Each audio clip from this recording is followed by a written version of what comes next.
Hello everyone, welcome to my YouTube channel. आज हम लोग क्लास ट्वेल्थ का मैथ का जो पार्ट 2 है, यानी मैथ की जो दूसरी बुक है, उसमें जो पहला जो एक्सरसाइज है 7.1, उसमें जो हम लोग को क्या करना है, समाकलन करना है। तो इसमें 7.1 के कुछ सवाल है जो हम लोग इसको आज हल करने वाले हैं। ठीक है, तो इस 7.1 के कुछ सवाल है जिसको आज हम लोग देखेंगे, यानी हम लोग आज के क्लास में समाकलन के बारे में पढ़ेंगे। ठीक है, तो आप लोगों ने फार्मूले पढ़े होंगे समाकलन के। ठीक है, तो उसके आधार पर हम लोग कुछ क्वेश्चन कर रहे हैं। ठीक है, तो इसमें हमारा जो सबसे पहला क्वेश्चन दिया हुआ है, वो सबसे पहले जो क्वेश्चन दिया है, ठीक है, वो क्वेश्चन दिया हुआ है sin 2x। तो sin 2x का हमें क्या करना है, अवकलन करना है, यानी ना हमें समाकलन करना है। सॉरी, sin 2x का हमें समाकलन करना है। तो sin 2x, और ये यहाँ पर x है तो ये किसके सापेक्ष होगा, x के सापेक्ष है। तो हम लोग यहाँ पे क्या लिख लेते हैं, dx लिख लेते हैं। ठीक है, dx लिख लेते हैं। तो हम लोग को इसका अवकलन करना है। तो हम लोग जानते हैं कि जो sin 2x होता है, sin जो 2x होगा, sin 2x का जो अवकलन होता है, समाकलन होता है, वो कितना होता है, वो होता है कितना, माइनस में cos 2x। जैसे sin x का होता है माइनस में cos x, तो sin यहाँ पर 2x दिया है तो हम लोग 2x लिख लेंगे, यानी कि माइनस में cos 2x हो जाएगा।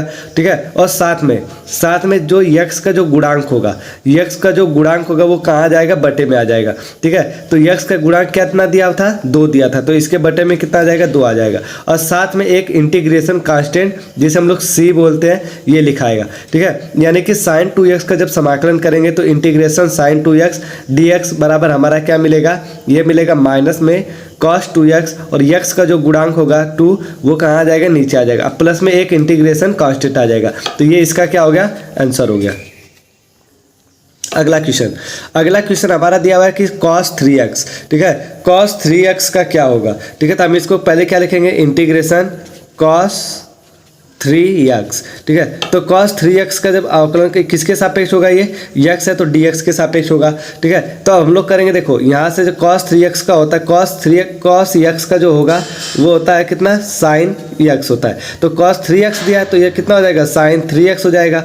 और अपान में जो x का गुणांक होगा, वो कहाँ आ जाएगा, नीचे आ जाएगा। यानी x का गुणांक कितना दिया था, 3 दिया था, तो x का गुणांक 3 दिया तो x के नीचे इसके बटे में कितना हो जाएगा, 3 हो जाएगा। अब प्लस में एक इंटीग्रेशन कांस्टेंट क्या आ जाएगा, c आ जाएगा। तो ये इसका क्या हो गया, आंसर हो गया। ठीक है, ये हो गया इसका आंसर।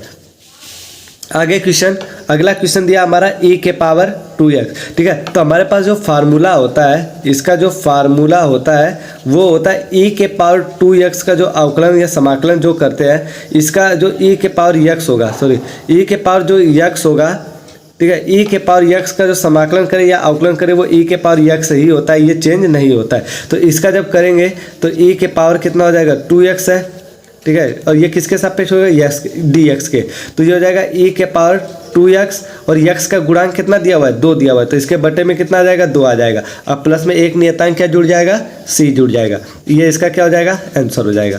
ठीक है, अगला क्वेश्चन हमारा यहाँ दिया हुआ है कि ax प्लस बी का होल स्क्वायर। ठीक है, ax प्लस बी का क्या दिया हुआ है, होल स्क्वायर दिया हुआ है। ठीक है, तो जब भी किसी के भी पावर, जब मान लेते यहाँ पे जो फार्मूला हमारा लगेगा, वो फार्मूला लगा x के पावर n, इसका इंटीग्रेशन x के पावर n का होता है, x के पावर n प्लस 1 अपान में n प्लस में 1, ये होता है। ठीक है, तो यहाँ पे हम लोग इसका जब करेंगे ax प्लस बी का जब होल स्क्वायर करेंगे, इंटीग्रेशन इसका जब निकालेंगे, x के सापेक्ष निकलेगा, तो इसका क्या मिल जाएगा, देखो ax प्लस में b। अब इसकी पावर क्या है, 2 है, तो एक जुड़ेगा तो 2 और 1 कितना हो जाएगा, 3 हो जाएगा, और अपान में नीचे कितना होगा, 3 होगा। ठीक है, उसके बाद x का गुणांक कितना दिया, तो x का गुणांक कितना दिया हुआ, a दिया हुआ, तो इसके बाद क्या हो जाएगा, अपान में a भी आ जाएगा, और प्लस में एक इंटीग्रेशन कांस्टेंट c जुड़ जाएगा। यही इसका क्या होगा, आंसर होगा। ठीक है, यही इसका आंसर होगा। अगला क्वेश्चन हमारा दिया कि sin 2x माइनस में 4e के पावर 3x दिया है। तो इसको हम लोग क्या लिख सकते हैं, sin 2x, ठीक है, dx माइनस में 4 को बाहर कर लेते हैं क्योंकि ये कांस्टेंट है। ठीक है, 4 को बाहर करेंगे तो ये बाहर हो गया, अंदर कितना बचेगा, e के पावर 3x dx। ठीक है, अब देखो sin 2x का जब निकाला जाएगा तो sin 2x का क्या होगा, देखो sin x का हमारा क्या होता है, माइनस में cos x होता है, तो यहाँ 2x दिया तो यहाँ भी कितना हो जाएगा, 2x हो जाएगा, और अपान में x का गुणांक कितना दिया हुआ है, 2, तो इसके बटे में कितना हो जाएगा, 2 हो जाएगा। फिर यहाँ पर माइनस 4 हो गया, ई के पावर, देख हम लोग अभी पढ़े थे कि ई के पावर यक्स का ई के पावर यक्स ही होता है, ई के पावर 3x का कितना हो जाएगा, ई के पावर 3x हो जाएगा, और अपान में यक्स का गुणांक कितना दिया हुआ है, 3 दिया हुआ है, तो इसके बटे में कितना हो जाएगा, 3 हो जाएगा। ठीक है, और साथ में एक इंटीग्रेशन कांस्टेंट क्या जुड़ जाएगा, c जुड़ जाएगा। यही इसका क्या होगा, आंसर होगा। ठीक है, अगला क्वेश्चन हमारा दिया हुआ है कि 4e के पावर 3x प्लस में 1, 4e के पावर 3x प्लस 1। अब इसको क्या करते हैं, अलग अलग कर लेते हैं। इसको लिख सकते हैं इंटीग्रेशन 4e के पावर 3x प्लस में 1, ठीक है, dx, क्योंकि x के सापेक्ष हम लोग कर रहे हैं। ठीक है, तो यहाँ से इसको अलग, जो 4 कांस्टेंट है इसको बाहर लिख लेंगे, तो अंदर क्या बचेगा, e के पावर 3x dx प्लस में ये 1 है और इंटीग्रेशन dx। ठीक है, तो अब देखो 4 हो गया, ई के पावर यक्स का ई के पावर यक्स ही होता है। ठीक है, और अपान में यक्स का गुणांक आगे कितना दिया है, 3, तो यहाँ भी कितना हो जाएगा, 3 हो जाएगा।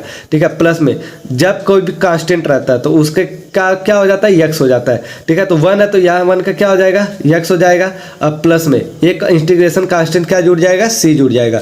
ठीक है, एक इंटीग्रेशन कांस्टेंट क्या जुड़ जाएगा, सी जुड़ जाएगा। यही इसका क्या होगा, आंसर होगा। अगला क्वेश्चन हमारा दिया है 7वां, यक्स स्क्वायर ब्रैकेट में 1 माइनस में 1 अपान यक्स स्क्वायर। ठीक है, तो इसको हम लोग क्या कर सकते हैं, देखो पहले तो यक्स स्क्वायर के अंदर मल्टीप्लाई कर देते हैं, तो ये हो जाएगा यक्स स्क्वायर माइनस में यक्स स्क्वायर अपान में यक्स स्क्वायर। ठीक है, ये हो जाएगा। तो अब हम लोग क्या करें, ये कैंसिल हो जाएगा, तो यहाँ से कितना मिल जाएगा, यक्स स्क्वायर माइनस में 1। अब इसका हमें क्या करना है, समाकलन यानी इंटीग्रेशन करना है। ठीक है, तो किसके सापेक्ष करेंगे, यक्स के सापेक्ष, तो ये dx हो जाएगा। देखो अब यक्स स्क्वायर, तो हम लोग पढ़े थे कि यक्स के पावर n का कितना होता है, यक्स के पावर n प्लस में 1 अपान में n प्लस में 1 होता है। ठीक है, तो इसका जब करेंगे तो ये कितना हो जाएगा, यक्स के पावर देखो 2, पहले से देखो इसको हम लोग अलग अलग लिख लेते पहले, यानी यक्स स्क्वायर dx माइनस में इंटीग्रेशन 1 dx। ठीक है, इसका तो यक्स स्क्वायर का जब करेंगे तो यक्स के पावर 3 अपान में कितना हो जाएगा, 2 और 1 कितना हो जाएगा, 3 हो जाएगा। ठीक है, फिर माइनस में 1 का करेंगे तो कितना हो जाएगा, यक्स हो जाएगा। अब प्लस में एक इंटीग्रेशन कांस्टेंट क्या जुड़ जाएगा, सी जुड़ जाएगा, तो ये इसका क्या हो जाएगा, आंसर हो जाएगा। ठीक है, अगला क्वेश्चन हमारा दिया, इसको हम लोग पहले तो सबसे पहले लिखेंगे कितना, ए एक्स स्क्वायर प्लस में बी एक्स प्लस में सी, और ये किसके सापेक्ष होगा, सबका सब dx, यानी x के सापेक्ष हो रहा है। तो इन सबको अलग अलग करके लिख लेते हैं। ठीक है, जैसे पहले वाले को लिख लिए, a कांस्टेंट है तो इसको बाहर कर लिए x स्क्वायर, प्लस में b कांस्टेंट है तो इसको बाहर कर लिए x। ठीक है, dx हो जाएगा, तो यहाँ भी हो जाएगा हमारा dx हो जाएगा। अब प्लस में c ना, प्लस में क्या हो जाएगा c, और इसके कुछ नहीं होता तो यहाँ पर क्या होता है, 1 होता है, तो ये 1 dx हो जाएगा। ठीक है, अब देखो a हो गया, यक्स स्क्वायर का कितना होगा, यक्स के पावर 3 और अपान में ये पावर कितना हो जाएगा, नीचे आ जाएगा। ठीक है, प्लस में b हो गया, यक्स का कितना होगा, यक्स स्क्वायर अपान में 2 हो जाएगा, क्योंकि एक घात क्या हो जाता है, इसमें जुड़ जाता है। अब प्लस में c, अब 1 का कितना होता है, यक्स होता है। ठीक है, 1 का कितना हो जाएगा, यक्स हो जाएगा, और एक इसमें नियतांक क्या जुड़ जाएगा, c। लेकिन यहाँ c पहले से दिया तो हम लोग इसमें नियतांक क्या जोड़ लेते हैं, मान लेते हैं k हो गया। ठीक है, एक अलग नियतांक जोड़ देते हैं, ये भी हमारा क्या कहलाएगा, इंटीग्रेशन कांस्टेंट ही कहलाता है। ये इसका आंसर हो गया। यहाँ पर ये आया कैसे है, देखो फार्मूला भी लिखा गया था कि यक्स के पावर n का क्या होता है इंटीग्रेशन में, यक्स के पावर n प्लस 1 अपान में n प्लस में 1। अगला क्वेश्चन हमारा दिया कि 2x स्क्वायर प्लस में e के पावर x है, 2x स्क्वायर प्लस में e के पावर x है, तो हम लोग इसको क्या लिखेंगे, इंटीग्रेशन 2x स्क्वायर प्लस में e के पावर x dx। तो इसको अलग अलग करके लिख लेते हैं। ठीक है, यहाँ से इंटीग्रेशन 2 को बाहर ले लिए तो ये हो जाएगा यक्स स्क्वायर dx प्लस में इंटीग्रेशन e के पावर x dx। ठीक है, अब देखो 2 हो गया बाहर, है ना। अब यक्स स्क्वायर का क्या होगा, यक्स के पावर 3 अपान में 3, फिर वही फार्मूला लग जाएगा यक्स के पावर n वाला। ठीक है, अब प्लस में e के पावर x का, तो e के पावर x ही होता है ना, e के पावर x होता है। अब प्लस में x का गुणांक 1 है तो अपान में 1 आ जाएगा, तो कोई फर्क नहीं पड़ेगा। अब प्लस में एक इंटीग्रेशन कांस्टेंट c आ जाता है। ठीक है, तो ये इसका आंसर हो जाएगा। ठीक है, अगला 10वां क्वेश्चन हमारा दिया है, x माइनस 1 अपान में x का रूट में x का होल स्क्वायर दिया है। तो हम लोग इसको सबसे पहले क्या करेंगे, इसको हल करेंगे a माइनस बी को होल स्क्वायर से। ठीक है, इसको हल करेंगे हम लोग, a माइनस में b का होल स्क्वायर क्या होता है, a square plus b square minus में 2ab, इससे इसको हल करते हैं। तो ये पहले मिलेगा, देखो यक्स स्क्वायर यक्स का करेंगे तो यक्स स्क्वायर हो जाएगा, फिर प्लस 1 अपान में यक्स का करेंगे तो 1 अपान में ये रूट यक्स का स्क्वायर करेंगे तो केवल यक्स मिलेगा। ठीक है, माइनस में 2 इंटू में a का मान यक्स है और b का मान कितना दिया है, इंटू में 1 अपान में रूट यक्स दिया है। ठीक है। 1/, में कितना दिया था, √x दिया था, ठीक है। तो अब हम लोग को क्या मिल जाएगा, देखिए यहाँ से मिल जाएगा,